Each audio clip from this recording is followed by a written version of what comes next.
It is true that the plaintiff had averred in the plaint that the defendant was closely related to her and she had entrusted the management of the scheduled land to him, and on his request she had leased the sweet land to him in the year 1971 and he had paid the rent by way of share.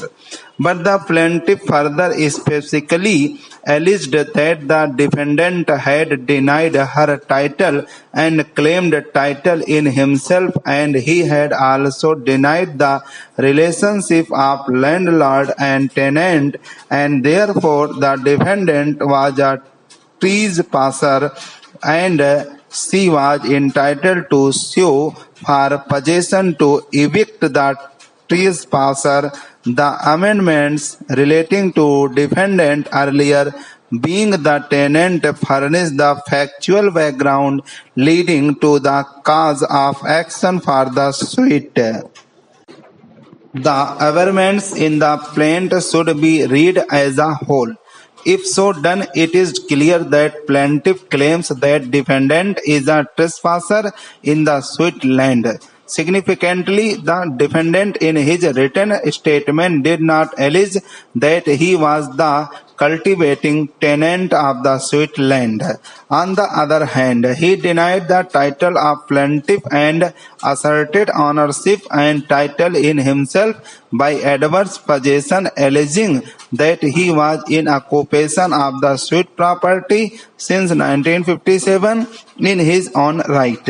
He categorically stated that plaintiff was never his landlord.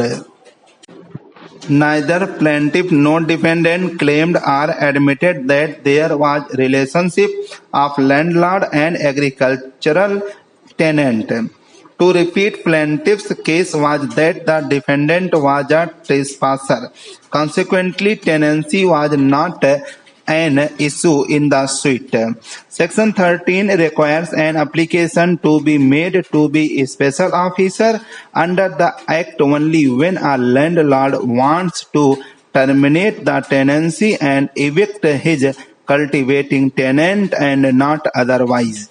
When plaintiff's case is that the defendant is a trespasser and the case of defendant is that he was the owner and he was never a tenant of the sweet land either under plaintiff or anyone else, the suit was not for eviction of an agricultural tenant and therefore Section 13 of the Act was not attracted. The appellant defendant contended that as he had denied the title of the plaintiff, the case would squarely fall under Section 13 of the Act. He submitted that Section 13 contemplated termination of tenancy and filing of an eviction petition against the cultivating tenant.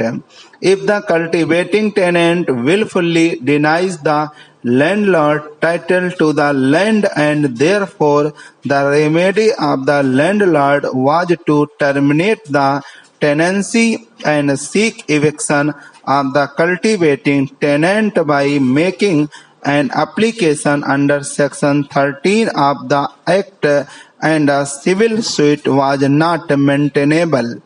Termination of tenancy and eviction petition under Section 13 are contemplated only where the defendant is the cultivating tenant and the defendant willfully denies the landlord's title to the land. In this case, the defendant denied that he was the cultivating tenant of the sweet land and plaintiff claimed that defendant was a trespasser. Hence, the first requirement for application of Section 13 was not satisfied.